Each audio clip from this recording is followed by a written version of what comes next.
The snowstorm had come out of nowhere, turning the Texas landscape into a white wasteland that threatened to swallow Faith Gallagher whole, as she stumbled through the blinding wind toward the only light she could see for miles. Her fingers had long since gone numb, her thin traveling cloak doing nothing against the brutal January cold of 1878. Faith had been traveling from San Antonio to visit her aunt in the small mining town of Shafter when her stagecoach had overturned in a ditch, the driver making a desperate decision to unhitch the horses and ride for help, leaving her with promises he would return. That had been hours ago, and Faith knew in her heart that he had either lost his way or decided saving himself was worth more than keeping his word to a lone woman passenger.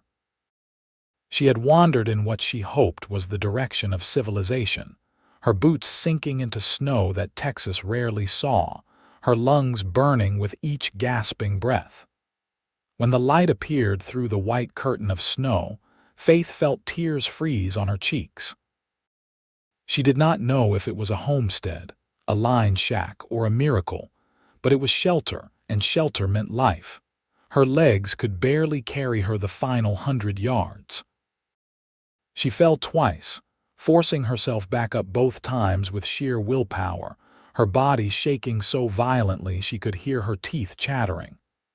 The structure took shape as she drew closer, a solid cabin with smoke rising from the chimney, and Faith wanted to weep with relief. She reached the door and raised her frozen fist to knock, but her strength finally gave out, and she collapsed against the wooden frame, her hand barely making a sound as it scraped down the door. The door opened suddenly, and strong arms caught her before she could fall into the snow. Through her dimming vision, Faith saw a man, tall and broad-shouldered, with dark hair and eyes the color of the summer sky she might never see again. He pulled her inside without hesitation, kicking the door shut behind them. "You're finally here," he said, his voice rough with emotion as he carried her toward the fireplace. Faith tried to make sense of his words through the fog in her mind, but everything was warmth and light and the blessed relief of being out of the killing cold. She felt herself being lowered onto something soft, felt strong hands working to remove her frozen cloak and boots. She tried to speak, to thank him, to ask what he meant, but her body had other priorities, and she slipped into unconsciousness. When Faith woke, she was lying on a bed piled high with quilts and blankets, dressed in a flannel nightshirt that was far too large for her frame. The room was small but well built, with chinked log walls and a floor of smooth planks. A fire crackled in the stone fireplace, and the man who had saved her life sat in a wooden chair beside the bed, his arms crossed over his chest, his eyes closed in what might have been sleep or prayer. Faith studied him in the firelight. He was perhaps 25 or 26 years old, with strong features tanned from long hours in the sun. His dark hair curled slightly at the collar of his worn shirt, and even sitting still, he had the look of a man who was comfortable in his own skin, confident without arrogance. He wore denim trousers and boots that had seen hard use, and a gun belt hung on a peg by the door. As if sensing her gaze, his eyes opened and he straightened in his chair. "You are awake," he said simply. "How do you feel?" "Cold," Faith admitted, her voice coming out as a raspy whisper. "But alive, thanks to you." He stood and moved to a small cookstove in the corner where a pot of something fragrant was simmering. "You need to drink this," he said, ladling broth into a tin cup. "Your body needs warmth from the inside." Faith struggled to sit up, and he was at her side immediately, supporting her back with one strong arm while holding the cup to her lips with his free hand. The broth was rich and savory, beef with herbs, and Faith drank it gratefully, feeling warmth spread through her chest. "Thank you," she said when she had finished. "I truly thought I was going to die out there." "You came close," he said, setting the cup aside. "Another hour and you would have frozen to death." He paused, his blue eyes studying her face with an intensity that made her breath catch. "I am Flynn Vance. This is my ranch, what there is of it. Welcome to the Broken Spur." "Faith Gallagher," she replied. "I was traveling to Shafter when my stagecoach overturned. The driver said he would bring help, but—" "The storm came up fast," Flynn said, settling back into his chair. "He probably got turned around. These blizzards are rare in this part of Texas, but when they hit, they are deadly." Faith looked around the cabin with new understanding. "You live here alone?" "I do," Flynn confirmed. "I run cattle on 300 acres, though right now they are all huddled in the canyon where I moved them yesterday when I felt the storm coming." He hesitated, then added, "I have been alone here for 2 years, since I bought the land and built this cabin." Something in his voice made Faith look at him more carefully. "When you opened the door, you said I was finally here. What did you mean?" Flynn looked away, color rising in his cheeks, which was so unexpected on a man who seemed so self-assured that Faith found herself charmed despite her weakened state. "You are going to think I am crazy," he said. "After what I have been through today, I doubt anything could surprise me," Faith said gently. Flynn stood and walked to the window, looking out at the white world beyond. "6 months ago, I went into Shafter to sell some cattle. There was a traveling preacher there, and I attended his service because there is not much else to do in town on a Sunday. After the sermon, he pulled me aside. He told me God had given him a vision, that a woman with dark hair and green eyes would come to my door in the middle of a winter storm, and that she was meant to be my wife." Faith felt her heart skip a beat. "That is quite a prediction." "I thought he was touched in the head," Flynn admitted, turning back to face her. "But he was so certain, so specific. He said she would be trembling at my door, half frozen, and that when I opened it, I would know. I would know she was the one I had been waiting for." "And when you opened the door tonight?" Faith asked, her voice barely above a whisper. Flynn crossed back to the chair and sat down, leaning forward with his elbows on his knees. "When I opened the door and saw you, with your dark hair full of snow and your green eyes, I knew. I know it makes no sense. I know you do not know me from Adam, but I have spent 6 months wondering if that preacher was right or if I was a fool for believing him, and when you collapsed into my arms, I knew."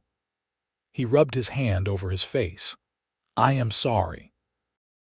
You are injured and exhausted, and here I am telling you things that must sound like the ravings of a madman." Faith found herself smiling despite everything. "My mother always said that God works in mysterious ways.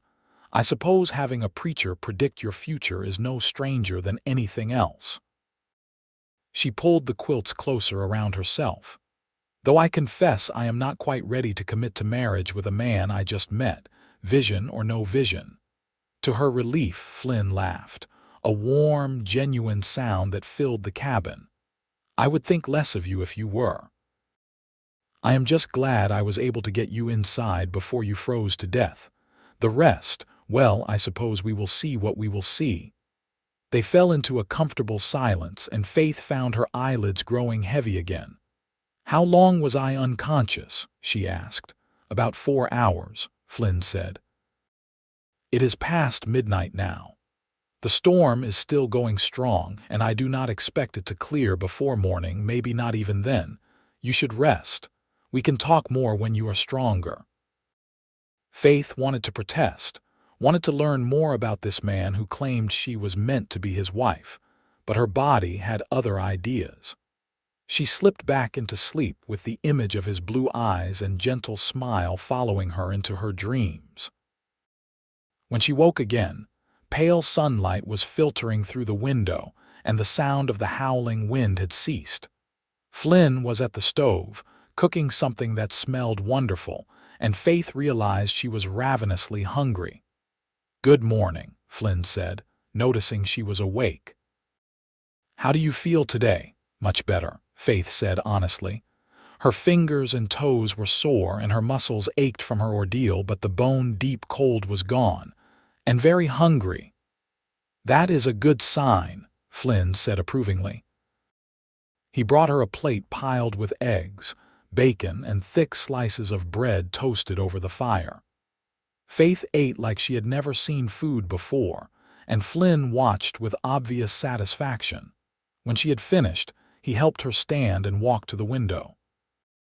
The world outside was buried in white, the snow reaching halfway up the cabin walls in places where the wind had piled drifts. The sun sparkled off the pristine surface, beautiful and deadly. The storm has passed, but you cannot travel yet, Flynn said. The roads will be impassable for days, and you need more time to recover your strength. Faith nodded, knowing he was right. I do not want to impose on your hospitality. It is not an imposition, Flynn said firmly. Besides, I could use the company. Winters out here can be lonely. Over the next few days, Faith grew stronger and she and Flynn fell into an easy routine. He insisted she keep the bed while he slept in a bedroll by the fire, though Faith protested this arrangement. They took their meals together, and Flynn proved to be an excellent cook, something he said he had learned from necessity.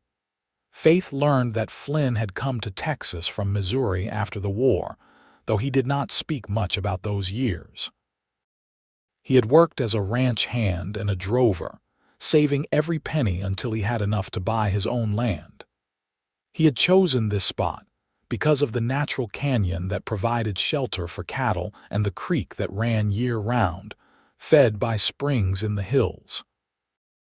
It is not much yet, Flynn told her as they sat by the fire one evening, but in a few more years I hope to have a real ranch. A proper house, maybe even a few hands to help with the work. I want to build something that will last, something I can be proud of. That is a good dream, Faith said, her hands busy with mending one of Flynn's shirts that had torn at the shoulder. She had insisted on helping with chores, and Flynn had finally agreed, though he fussed over her like a mother hen whenever she did more than light work. What about you? Flynn asked. What brought you to Texas? Faith set down her mending and stared into the fire. My parents died of fever 2 years ago back in Louisiana. I have been living with my mother's sister in New Orleans, but after my uncle died last year, things became difficult. My aunt wrote that she had moved to Shafter, that there were opportunities there for a woman willing to work. She said she could find me a position as a school teacher. Can you teach? Flynn asked with interest. I can, Faith confirmed. My mother was a teacher before she married, and she made sure I had a good education. I can read and write and cipher, and I know enough history and geography to teach children. She smiled sadly. Of course, I have to make it to Shafter first. You will, Flynn assured her. When the road's clear, I will take you there myself. It is only about 15 miles from here. Faith looked at him across the fire. Over the past few days, she had grown increasingly comfortable with Flynn Vance. He was kind and considerate, hardworking and honest. He treated her with respect, never once making her feel uncomfortable despite the intimacy of their situation. And he was handsome, she could not deny that. When he smiled, her heart did foolish things in her chest. Can I ask you something? Faith said. Anything, Flynn replied. Do you really believe what that preacher said? That I was meant to come here, that we were meant to meet? Flynn was quiet for a long moment, his expression thoughtful. I do not know if I believe in visions and prophecies, he said finally, but I believe in providence. I believe that sometimes things happen for a reason, even if we cannot see that reason at the time. He met her eyes. What I know is this. I am glad you are here. I am glad I was able to help you. And I hope, when you are well enough to travel to Shafter, that you might consider coming back to visit sometimes. Faith felt warmth bloom in her chest that had nothing to do with the fire. I would like that, she said softly. The next day, Flynn announced that the weather had cleared enough for him to check on his cattle. "Will you be all right here alone for a few hours?" he asked, clearly reluctant to leave. "I will be fine," Faith assured him. "I plan to clean this cabin properly." "When was the last time you washed these windows?" Flynn had the grace to look embarrassed. "I confess housekeeping is not my strong suit." "Then it is a good thing I am here," Faith said with a smile. After Flynn left, Faith threw herself into cleaning with enthusiasm. She scrubbed the windows until they sparkled, swept the floor, organized the shelves where Flynn kept his supplies, and even tackled the stack of dishes that had accumulated by the wash basin. She was hanging the last of the clean dish towels when she heard a horse approaching. For a moment, Faith felt a flutter of alarm, but when she looked out the window, she saw it was Flynn returning. He dismounted and came inside, stomping snow from his boots. "The cattle are fine," he reported. "They weathered the storm well in the canyon." He looked around the cabin, his eyebrows rising. "What did you do?" "I cleaned," Faith said, suddenly worried she had overstepped. "I hope you do not mind. I just wanted to help." "Mind," Flynn said, still looking around in wonder. "This place has not been this clean since I built it." "Thank you, Faith. Truly." That evening, as they prepared supper together, Faith realized how domestic the scene was, how natural it felt to work alongside Flynn in the small cabin. When they sat down to eat, Flynn reached across the table and took her hand. "I want you to know something," he said, his blue eyes serious.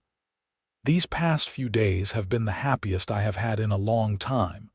I know the circumstances that brought you here were terrible, and I know you have a life waiting for you in Shafter. But I want you to know that having you here, talking with you, getting to know you, it has meant more to me than I can say." Faith squeezed his hand, her throat tight with emotion. "It has meant a great deal to me too, Flynn.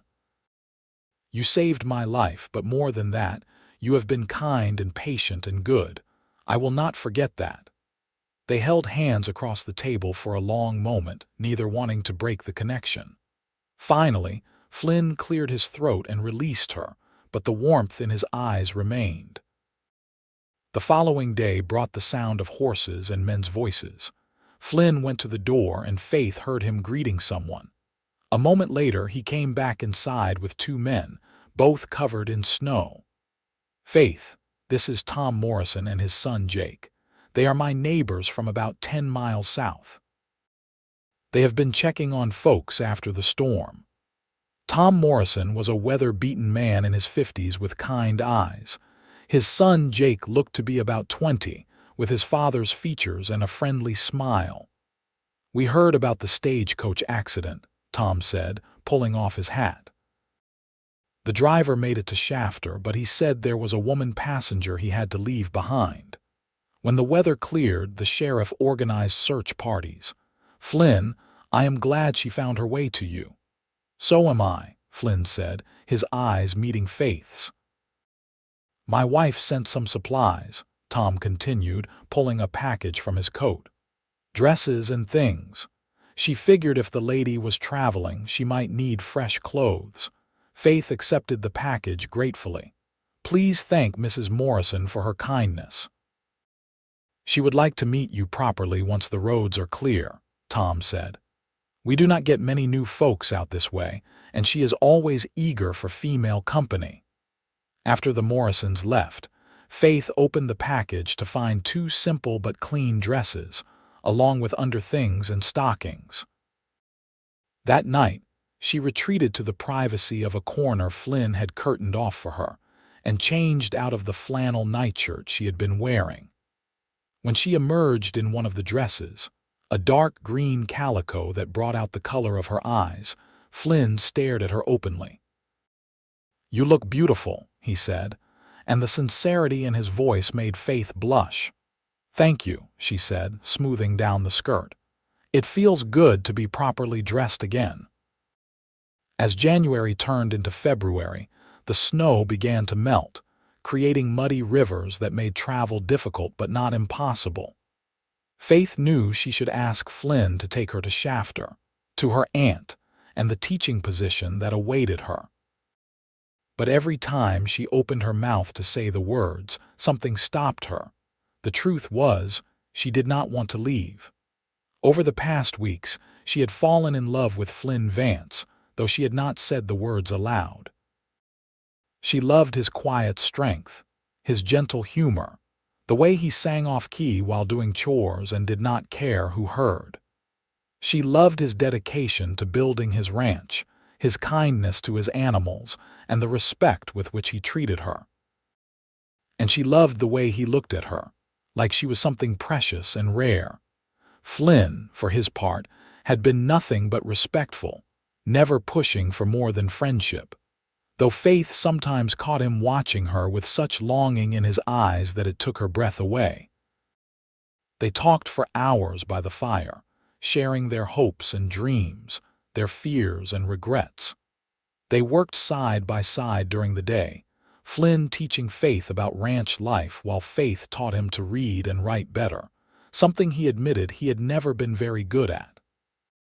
One evening, as they sat by the fire after supper, Flynn reached over and took Faith's hand, much as he had done weeks before. But this time, he did not let go. "Faith, I need to say something, and I want you to hear me out before you respond." Faith's heart began to pound, but she nodded. "I know you came here by accident," Flynn began. "I know you have a life waiting for you in Shafter, and I have no right to ask you to give that up. But these past weeks have been the best of my life. When I wake up in the morning, my first thought is that you are here. When I am out working, I find myself hurrying to get back because I want to see you, to talk to you, to hear your laugh." He paused, taking a deep breath. "I am in love with you, Faith Gallagher. Maybe that preacher was right and it was meant to be, or maybe I am just a lucky man who happened to be in the right place at the right time. Either way, I cannot let you go to Shafter without telling you how I feel." Faith felt tears sting her eyes. "Flynn, I am not asking you to decide right now," Flynn interrupted gently. "I just needed you to know. If you want to go to Shafter, I will take you, and I will wish you well, and I will treasure the time we had together. But if there is any part of you that feels what I feel, if there is any chance you could be happy here with me, then I am asking you to stay. Marry me, Faith. Let me spend the rest of my life making you happy." Faith looked at this man who had saved her life, who had given her shelter and kindness and friendship. She thought about the past weeks, about how natural it felt to share his space, to share his life. She thought about the future she had imagined in Shafter, teaching other people's children, living in her aunt's spare room. And then she thought about the future she could have here, building a life with Flynn, creating something real and lasting. "Yes," she whispered, and then louder, "Yes, Flynn. I will marry you." Flynn's face transformed with joy. He pulled her into his arms, holding her close, and Faith felt like she had finally come home. When he pulled back to look at her face, his eyes were bright with unshed tears. "I will be good to you," he promised. "I will work hard and build you the life you deserve. I will love you until my last breath." "I know," Faith said, reaching up to touch his cheek. "I love you too, Flynn. I think I have loved you since you pulled me out of that storm." Flynn leaned down slowly, giving her time to pull away, but Faith did not want to. She met him halfway, and when their lips touched, it was like coming home after a long journey.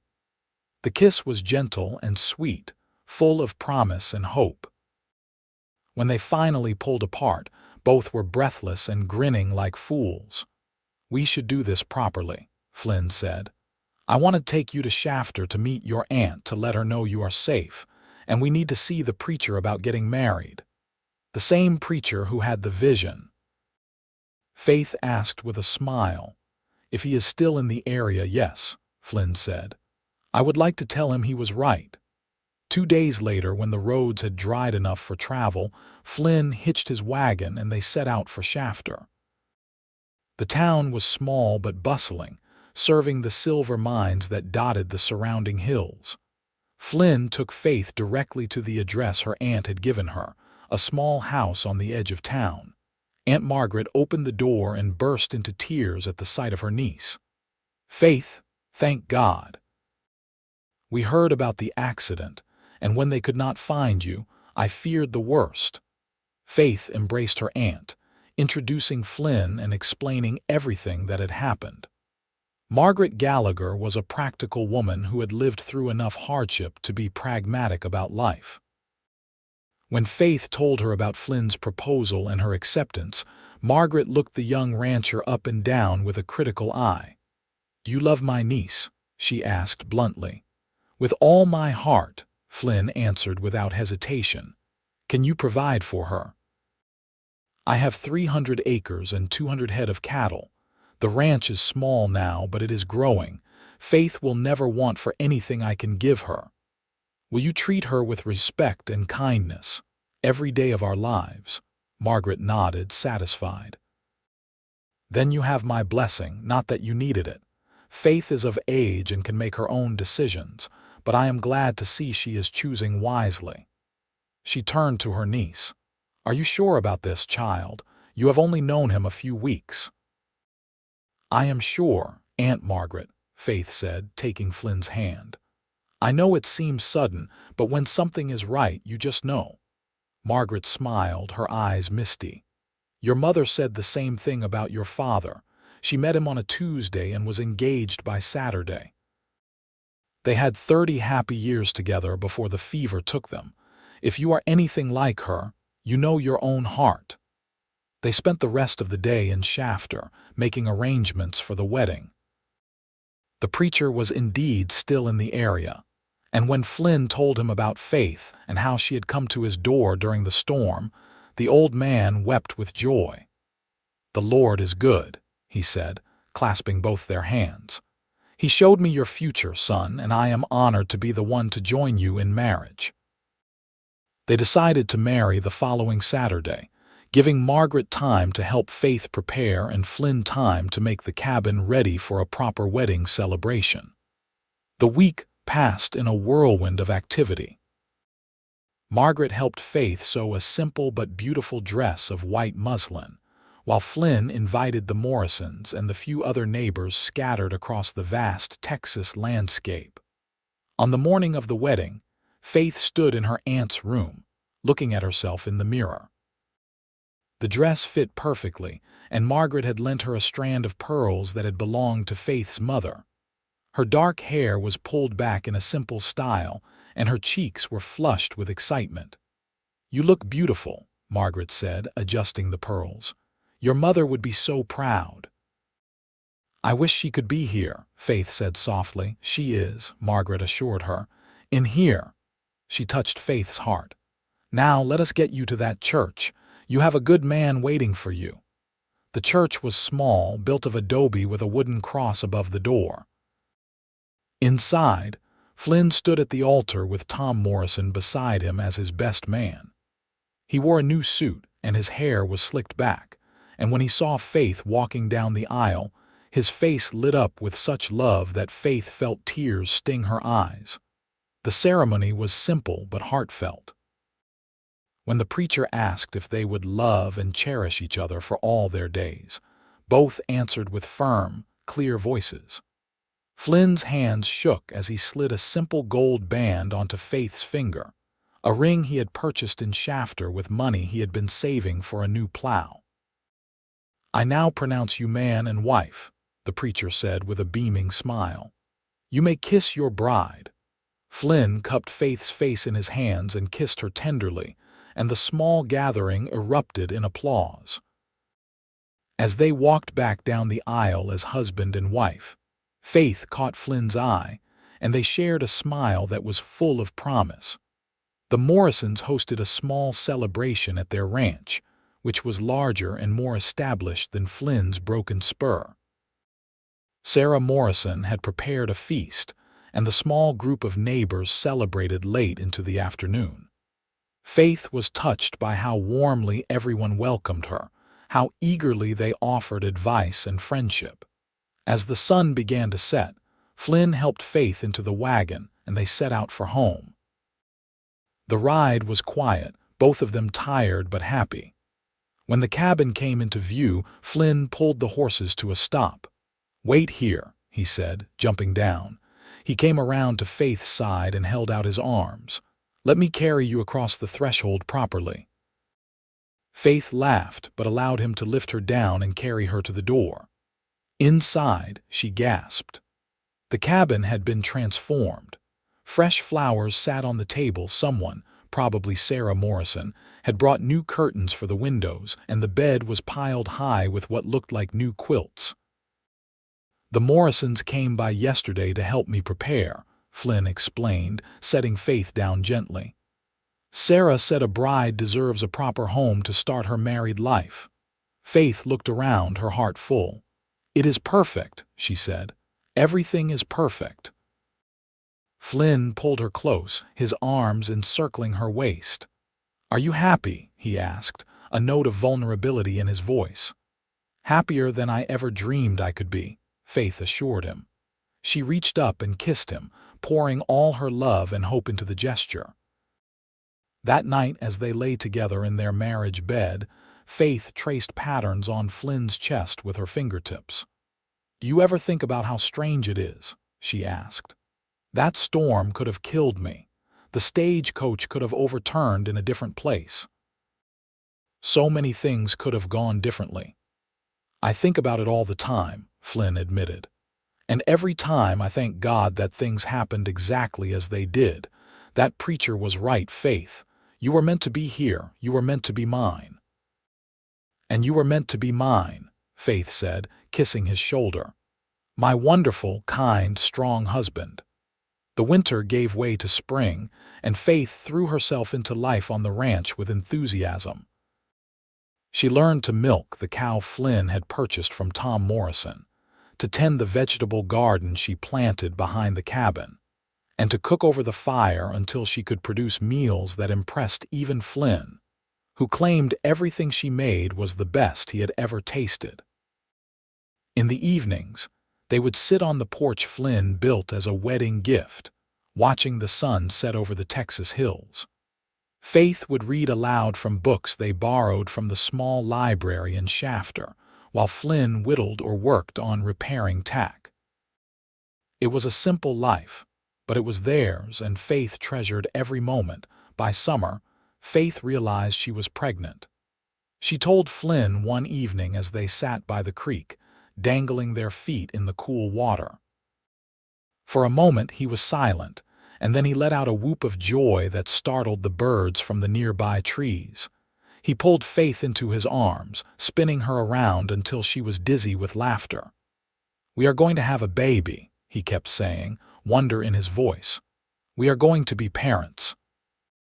"Are you happy?" Faith asked, though she could see the answer in his eyes. "Happy does not begin to cover it," Flynn said. He placed his hand gently on her still flat stomach. "Hello in there, little one. I am your papa and I am going to love you so much." Faith felt tears of joy running down her cheeks. "I love you, Flynn Vance." "I love you too, Faith Vance," he replied. "More than all the stars in the sky." The pregnancy progressed smoothly, though Faith found the Texas heat in August nearly unbearable. Flynn was endlessly patient, bringing her water, fanning her when she was hot, and rubbing her swollen feet in the evenings. He insisted on doing all the heavy work, though Faith chafed at being treated like an invalid. "I am pregnant, not broken," she protested when he refused to let her carry water from the well. "I know," Flynn said, kissing her forehead, "but humor me. I could not stand it if anything happened to you or the baby." Sarah Morrison visited often, bringing advice and hand-me-down baby clothes from her own children, who were now grown. Aunt Margaret traveled from Shafter every few weeks, always arriving with supplies and news from town. In early February, almost exactly a year after the storm that had brought Faith to Flynn's door, their son was born. The labor was long and difficult, and Flynn paced the cabin like a caged animal while Sarah and Margaret attended to Faith in the bedroom. When he finally heard the baby's first cry, he sank to his knees in relief. Sarah emerged, smiling. "You have a healthy son," she announced, "and your wife is tired but well. You can go in now." Flynn entered the room to find Faith propped up against the pillows, holding a tiny bundle wrapped in a soft blanket. She looked exhausted but radiant, her hair damp with sweat, her eyes shining with love. "Come meet your son," she said softly. Flynn approached the bed with reverent steps. When Faith pulled back the blanket to reveal the baby's face, Flynn felt his heart expand until he thought it might burst. The baby had a shock of dark hair and tiny, perfect features. As Flynn watched, the infant opened his eyes, revealing blue eyes like his father's. "He is beautiful," Flynn whispered, touching one tiny hand with his finger. The baby gripped his finger with surprising strength. "He is perfect." "What should we name him?" Faith asked. They had discussed names for months but had not been able to agree. Now, looking at his son, Flynn knew. "Frederick," he said, "after my father, and we can call him Freddie." Faith smiled. "Frederick Flynn Vance, I like that." Flynn carefully took the baby from Faith, cradling him in his strong arms. "Hello, Freddie," he said softly. "Welcome to the world, son. Your mama and I are going to love you and protect you and teach you everything we know. You are going to have a good life, I promise you that." As winter melted into spring once again, Flynn worked harder than ever, driven by the need to provide for his growing family. He expanded his herd, built additional outbuildings, and even hired a young man from Shafter to help with the heavy work during calving season. The broken spur was prospering, and with it, the Vance family. Faith fell into the rhythm of motherhood with surprising ease. She nursed Freddie, sang to him, and marveled at every little thing he did. Flynn was a devoted father, taking Freddie with him whenever possible, even fashioning a sling so he could carry the baby against his chest while he worked. "You are going to spoil him," Faith said one evening, watching Flynn walk around the cabin with Freddie, singing a lullaby to get him to sleep. "Good," Flynn replied, not pausing in his gentle swaying. "He deserves to be spoiled." On a warm evening in late May, as they sat on the porch watching Freddie play with a set of wooden blocks Flynn had carved, Faith took her husband's hand. "I have been thinking," she said, "about that preacher and his vision." "What about it?" Flynn asked, his thumb rubbing circles on the back of her hand. "He said I would come to your door in a winter storm, and I did. He said I was meant to be your wife, and I am. But he never said anything about how happy we would be. He never mentioned that I would love you more with each passing day, or that I would find joy in every moment we share, even the difficult ones. He never said that you would be the kind of husband and father I always dreamed of but never thought I would find." Flynn turned to her, his blue eyes soft. "Where are you going with this?" "I am saying that what we have, it is more than just a fulfilled prophecy. It is more than coincidence or fate or divine intervention. What we have is a love story, Flynn, our love story. And I am grateful every day that the storm brought me to your door." Flynn set down the wood he had been whittling and pulled Faith close, careful not to disturb Freddie. "Do you remember what I said when I opened the door that night? You are finally here. At the time, I thought I was talking about the preacher's vision, but now I know I was talking about something deeper. You were the missing piece of my life, Faith. You and Freddie.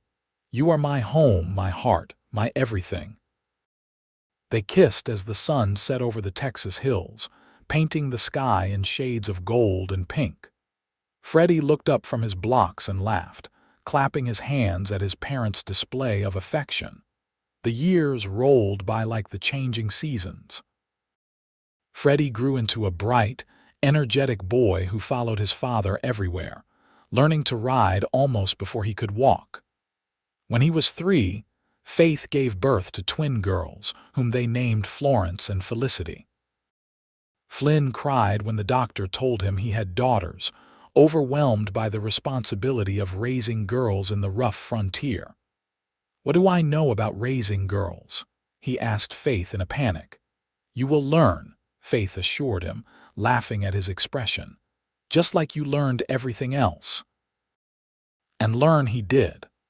Flynn was as devoted to his daughters as he was to his son, braiding their hair when Faith was busy, reading them stories, and making sure they knew they could do anything their brother could do.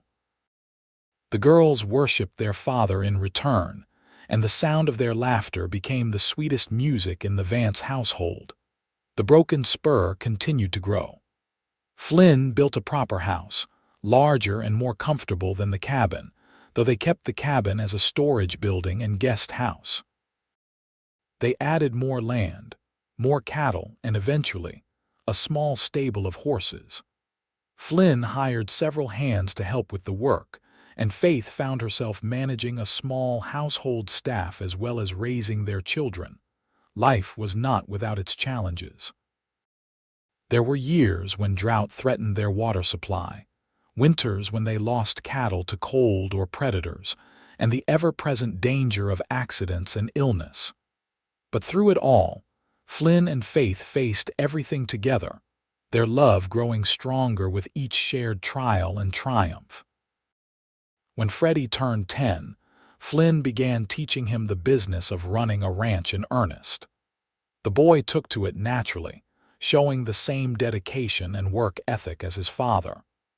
The twins, now 7, proved to be fearless riders and insisted on learning everything their brother learned.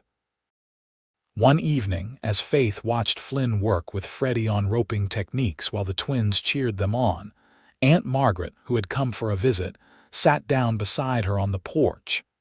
"You have built a beautiful life here," Margaret observed. "Your mother would be so proud of you." "I hope so," Faith said softly. "Sometimes I can hardly believe this is my life, that I am this happy." "Happiness is not something that just happens," Margaret said wisely. "It is something you build day by day with the choices you make and the love you give. You and Flynn have built your happiness together, and that is something to be proud of." That night, after the children were in bed and the house was quiet, Faith found Flynn standing outside looking up at the stars. "What are you thinking about?" she asked, slipping her hand into his. "I am thinking about the night you came here," Flynn said. "I was standing in almost this exact spot when I saw the light from the stagecoach lantern in the distance. I watched it disappear when the coach overturned, and I said a prayer that whoever was out there would find help. I never imagined that I would be that help. I never imagined that the person I was praying for would become the center of my entire world." Faith leaned her head against his shoulder. "Do you ever wonder what your life would have been like if that preacher had never spoken to you? If you had not been watching for me all the time," Flynn admitted. "And every time I thank God that things happened exactly as they did, because this life with you and our children, it is better than anything I could have imagined for myself." "Even the hard parts?" Faith asked. "Especially the hard parts," Flynn said, turning to face her. "Because those are the parts that prove our love is real. Anyone can be together when everything is easy. But we have weathered storms, both literal and metaphorical, and we are still here, still standing, still loving each other more with each passing day." Faith rose on her toes to kiss him, and Flynn wrapped his arms around her, holding her close. After all these years, his embrace still felt like the safest place in the world. As their children grew, Flynn and Faith made sure to pass on their values of hard work, kindness, and faith. They taught them to be honest in their dealings, to stand up for what was right, and to treat everyone with respect regardless of their station in life. They also made sure to tell them the story of how their parents met, how a winter storm and a preacher's vision had brought them together. "So Mama really almost died?" Freddie asked one winter evening as they sat around the fire, the story having been requested by the twins. "She really did," Flynn confirmed, pulling Faith closer to his side. "If she had been out in that storm another hour, we would not be sitting here together right now." "That is scary," Felicity said, her eyes wide. "It was scary," Faith agreed, "but it taught me something important. Sometimes the worst moments of our lives lead us to the best things."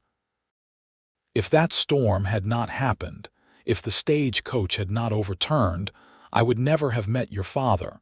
You children would never have been born. Every good thing in my life came from that terrible night."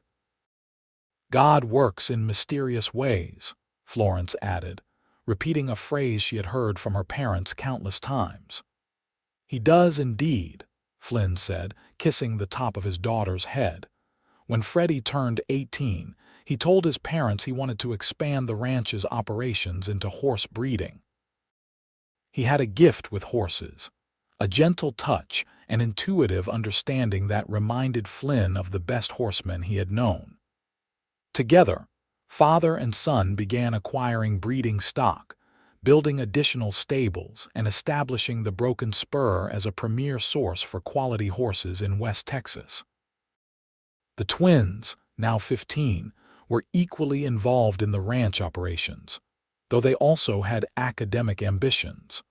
Florence wanted to be a doctor, inspired by the traveling physician who had saved a ranch hand's life after a bad accident. Felicity dreamed of becoming a lawyer, having witnessed an injustice in town that had gone unpunished due to lack of proper legal representation.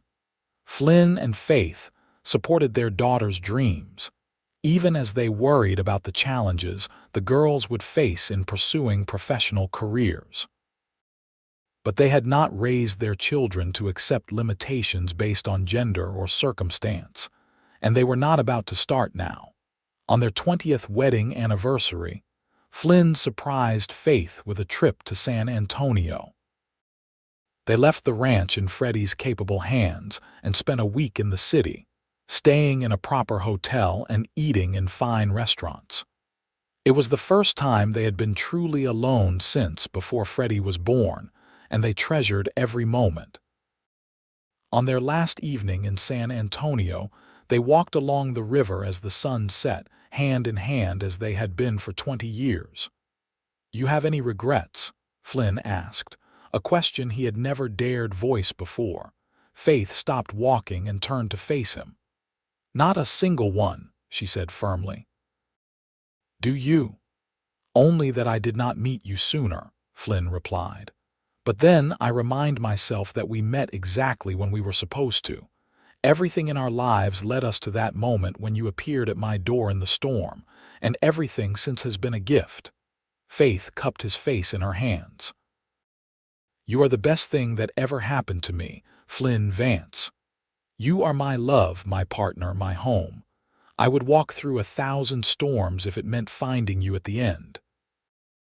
They kissed as the San Antonio twilight deepened around them, two people who had built a life of love and meaning in the wilds of Texas. The years continued to pass, bringing new joys and new challenges. Florence went east to attend medical school, one of a handful of women in her class. Felicity studied law in Austin, facing discrimination and prejudice with the same determination her mother had shown in building a life on the frontier.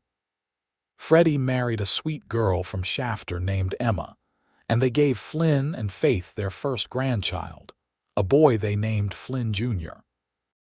Faith cried when she held her grandson for the first time, remembering the night she had held Freddie as a newborn. "I cannot believe I am a grandmother," she said to Flynn, who stood beside her beaming with pride. "You are a beautiful grandmother," Flynn assured her, "just as you have been a beautiful wife and mother." As they grew older, Flynn and Faith gradually stepped back from the day-to-day operations of the ranch, turning more control over to Freddie and Emma. They spent their time with their grandchildren, traveled when their health allowed, and enjoyed the fruits of decades of hard work. On a winter evening in 1908, 30 years after Faith had stumbled out of a storm and into Flynn's life, they sat together on the porch of their house, wrapped in blankets against the cold. The ranch spread out before them, prosperous and thriving, a testament to their years of dedication. "Do you remember the cabin?" Faith asked, nodding toward the small structure that still stood on the property, now used as an office for Freddie. "Every day," Flynn said. "Sometimes I walk past it and I can still see you, standing by the fire in that too large nightshirt, looking at me with those beautiful green eyes. And I can still see you, opening the door and pulling me inside, saying I was finally there," Faith said. "I think those might have been the most important words ever spoken to me." Flynn turned to look at his wife, seeing past the lines and gray hair to the young woman who had captured his heart all those years ago. "I love you, Faith Vance. I have loved you for 30 years, and I will love you for whatever time we have left." "And I love you," Faith replied, squeezing his hand. "Thank you for saving my life. Thank you for loving me. Thank you for our children and our grandchildren and this beautiful life we have built together." As they sat together watching the sun set over the Texas hills they had called home for 3 decades, Flynn thought about the preacher who had set everything in motion with his vision. The old man had passed away years ago, but Flynn had never forgotten his words or the gift he had given them by preparing Flynn's heart for Faith's arrival. Some people might call it fate or destiny.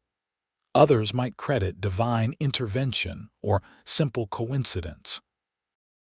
Flynn just knew that on a winter night in 1878, God had answered a prayer he had not even known he was praying, bringing him the love of his life in the middle of a storm.